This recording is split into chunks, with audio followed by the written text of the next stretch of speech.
धूल और धुएं से भरे एक तबाह शहर के बीचों बीच हर तरफ तबाही का मंजर फैला हुआ था। टूटी फूटी इमारतें और चलती हुई गाड़ियां एक भयानक लड़ाई की गवाही दे रही थीं। इसी विनाश के केंद्र में बने एक विशाल गड्ढे में सुपरमैन धीरे से उतरा। उसकी लाल और नीली पोशाक राख से सनी हुई थी और उसकी आंखों में इस बर्बादी को देखकर गहरा दुख और हैरानी थी। उसने चारों ओर देखा, यह समझने की कोशिश करते हुए कि आखिर इतनी बड़ी तबाही का जिम्मेदार कौन हो सकता है। उसे यकीन नहीं हो रहा था कि कोई भी इतनी बेरहमी से पूरे शहर को मलबे के ढेर में बदल सकता है। हवा में जलने की गंध और खामोशी का सन्नाटा पसरा हुआ था, जो किसी आने वाले खतरे का संकेत दे रहा था। अचानक पास के मलबे का ढेर हिलने लगा और एक कान फाड़ देने वाली दहाड़ ने खामोशी को चीर दिया। पत्थरों और लोहे के टुकड़ों को चीरते हुए हरे रंग का एक विशालकाय दैत्य हल्क बाहर निकला। उसकी आंखों में बेइंतहा गुस्सा था और उसने सामने खड़े सुपरमैन को देखा। हल्क ने यह मान लिया कि इस शहर की बर्बादी का कारण वही है। बिना कुछ सोचे समझे वह एक गुस्सैल जानवर की तरह सुपरमैन की ओर दौड़ा। इसके बाद जो हुआ वह दो दुनियाओं के सबसे शक्तिशाली नायकों की टक्कर थी। सुपरमैन अपनी अविश्वसनीय गति और ताकत के साथ हवा में उड़ गया, जबकि हल्क ने जमीन पर रहकर अपनी पाशविक शक्ति का प्रदर्शन किया।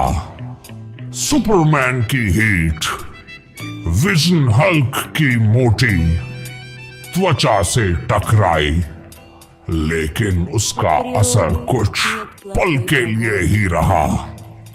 जवाब में हल्क ने अपने विशाल हाथों से थंडरक्लैप किया, जिससे एक ऐसी शक्तिशाली शॉकवेव पैदा हुई जिसने सुपरमैन को हवा में ही पीछे धकेल दिया। उनकी लड़ाई शहर के एक कोने से दूसरे कोने तक फैल गई, हर वार के साथ और ज्यादा विनाश होता गया। लड़ाई अपने चरम पर पहुंच गई। हर गुजरते पल के साथ दोनों और भी ज्यादा उग्र होते जा रहे थे। सुपरमैन को एहसास हुआ कि इस अंतहीन लड़ाई को रोकने के लिए उसे कुछ असाधारण करना होगा। अपनी पूरी ताकत लगाकर उसने हल्क को पकड़ा और उसे जमीन से उठाकर सीधा अंतरिक्ष की ओर फेंक दिया। कुछ पलों के लिए शांति छा गई, लेकिन यह शांति ज्यादा देर तक नहीं टिकी।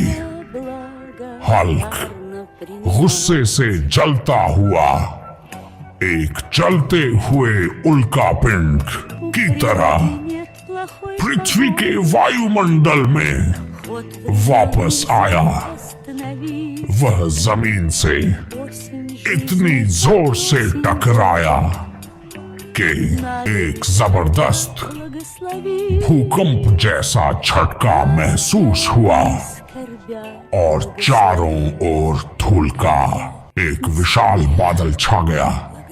यह टक्कर इतनी भयानक थी कि बची खुची इमारतें भी ताश के पत्तों की तरह ढह गईं। जब धूल छटी तो दोनों योद्धा एक दूसरे के सामने खड़े थे, बुरी तरह थके हुए और हांफ रहे थे।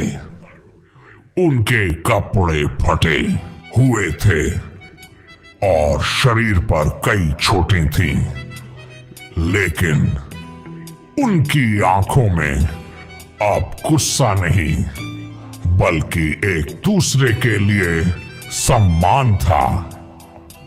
उन्होंने चारों ओर फैली तबाही को देखा और उन्हें अपनी गलती का एहसास हुआ। यह विनाश उनकी लड़ाई से शुरू नहीं हुआ था। वे दोनों किसी और की बिछाई हुई बिसात के मोहरे थे। उन्हें समझ आ गया कि कोई बाहरी ताकत है जिसने यह सब किया और उन्हें आपस में लड़वाया।